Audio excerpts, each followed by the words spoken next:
What's up, guys? It's James with This Week in Airsoft. And Jonathan with This Week in Airsoft. There we go. You guys finally get to meet the elusive Jonathan. There he is. The guy who writes all the great articles that we have. Oh, shucks. Yeah, gears and reviews and stuff like that. The guy who does a lot of this stuff on the website, on the Facebook page besides me. You know, you'll see him. He's Dash Jonathan. Here he is. Also, he is the long-haired operator. Yeah, there we go. There we go. So he's got his own Facebook page. Definitely go check him out. Give him some likes. Jonathan, what did you think of that? It was great. This is my first national level event, and so I don't have the basis of comparison on that scale. But I enjoyed myself. The AO was just dangerous enough to keep you thinking, and the Op4 was great. Everybody was playing very fairly, and it was all in all just a really enjoyable time. Right, good. Yeah, I had a great time too. I played all day yesterday. What do you feel? How do you feel about the pace? Like, did they do a good job keeping you going? Was there a lot of lulls? There were some lulls, but I think that comes with the territory. Like I said, I don't have a basis of comparison at this scale. I never witnessed myself any direct admin intervention to keep things rolling. Right. I assumed that was what the guys in black were doing, but I never ran into them. I had a lot of fun today. We were running around through some back passageways, clearing and feeling all operatory, doing some hardcore BB war stuff. All right, cool. It was great. And how'd you like those passageways? Pitch black. My weapon light failed today, and I didn't have my weapon light yesterday, or first rotation yesterday. So it was interesting. I just made sure I was never point man, and it was good. It was tricky. I slipped and fell on something once. Luckily, I came back with all of my fingers and toes. But it was sketchy. It was very sketchy in a lot of places. Right. And like you said, that adds to kind of gives you it forces your situational awareness to be ramped up to here. Yeah. You always got to be aware of where you're stepping, where you're looking, where you're about to put your hand. You know, if you're kicking through a wall, is that a sheer drop on the other side? Is it glass? You know, yeah, absolutely. As far as the environment, like if you could compare this to, you can't compare it to a national op, but as far as like places you play, places you've seen, what would you compare it to? Like anything, you know, as far as like danger level, the way it is. I mean, we know it's a mall, so you can compare it to a mall. Yeah, I mean, the layout felt very much like a mall. It was, albeit an elaborate mall, but then you because it is a mall. It is a mall. I mean, think about your local mall, and that's what it's like. Right. But at the same time, with all the debris, with all the broken everything, it makes it a lot more. And also with the fact that it's airsoft and not real guns, it means you can hide behind glass. That's covered. Yeah. That counts. Which was it was hard to get used to that, to being able to see someone and not being able to shoot them. I was possibly taunting a few people behind the glass at some point or another.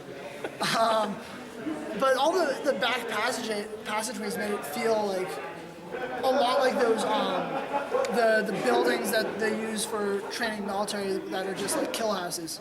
Right. There are places in there where it's extraordinarily technical for clearing. And 45-degree corners and stuff like that. 45 degrees tees with offsets, with rooms, with cover, with debris, with possible murder holes up in the ceiling. Yeah. And it was a very challenging field. It was a blast. Good. Glad you enjoyed it. So, for your first op, what would you say? What stood out to you overall? Like, this is what happened. We had a great time, and what could have been different? What wasn't what you expected? Is there anything that you're like, oh, could have been a lot better? I think what I wasn't exactly expecting was the amount of not doing things involved in Milsim. The amount of sitting around, and also I'm used to a lot of very like speed softy players who are very aggressive all the time. And there was a lot less of that. People were a lot more slow in their actions, a lot more like thinking things through, like chatting, figuring out how you're going to go around the square instead of what I'm used to, which is people just like saying fuck it, pulling out a pistol and going for it. Which I did a few times and got shot a lot because of. But it was the attention to detail, like having everybody in the same kits and the same camouflage adds so much to the atmosphere. Right. And makes it feel so much more real and so much more fun to not have guys running around in like sweatpants and a dye-eye for or whatever. Right. which you get a lot locally. But Would you say, did this make you want to play a lot more Milsim? yeah, it makes me want to play a lot more Milsim. It wasn't. I was expecting it to be sort of like Nirvana of Airsoft, just like the sun beamed through and everything's illuminated. But it wasn't quite that because my expectations were too high. But I'm definitely going to play as many Milsim events as I possibly can. Okay, cool. And what could have been better?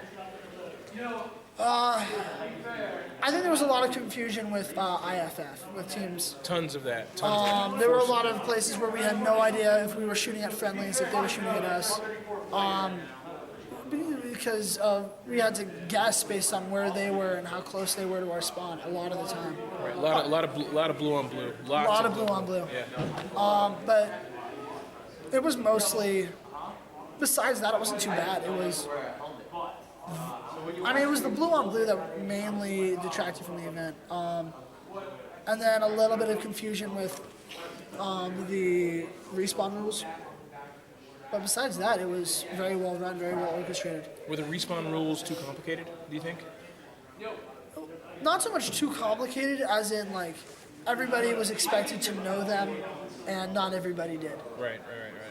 Like whether or not the second respawn has to be, or second wound has to be from a medic or not, or just anybody with a bandage, and medics happen to have a shit ton of bandages.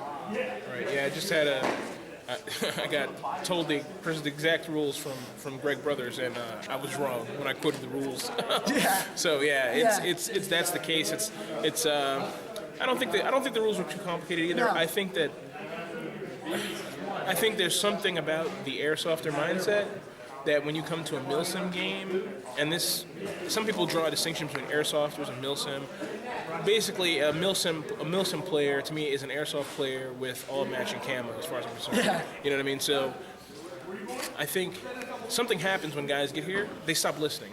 Like they don't listen to the rules or something. I don't know. And some guys listen, but a lot of the IFF stuff, a lot of the force on the blue on blue stuff that happened, I found, and I have a rant about this that I didn't put on the web yet that you guys will see probably right after you've seen this, but it seemed to be from guys not knowing the call and counter call. Yeah. You know. There was a lot of that. The challenge. Yeah, the challenge. Guys didn't know the challenge, and it wasn't for a lack of the COs not telling them. It was just they didn't pay attention. Or they forgot. Or they forgot. In the heat of the moment, they heard somebody saying, "Hey, John," and I thought they were yelling to their teammate instead of doing the challenge. Yeah. And I've got actually on some of the video. I've got tons of video of guys saying to, going around a corner and saying, green, tan, and the guy says, no, it's tan, Yeah. And they walk out there and it's a green guy, and they're like, they get shot, and they're like, oh man. I was like, yeah, that's what cool on happens. you because you weren't, that's not a good way. That's like saying, are you a bad guy? No, I'm not a bad guy. No one's a bad guy. Yeah, no one's a bad guy. So yeah, I mean, overall, I had a great time. I had a blast. Yeah. Good. I'm glad, man. I'm glad.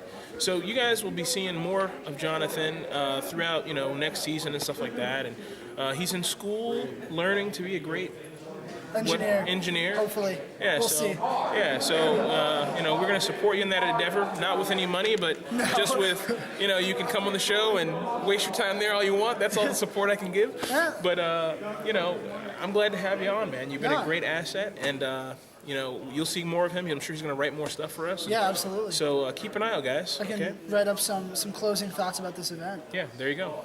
Or revise everything based on actually having been in a milsim now. There you go. Perfect. Lots of edits in the future. Yeah. All right, man. Awesome. All right, this is James with This Week in Airsoft. And Jonathan with This Week in Airsoft. Okay, and we're out. Cool.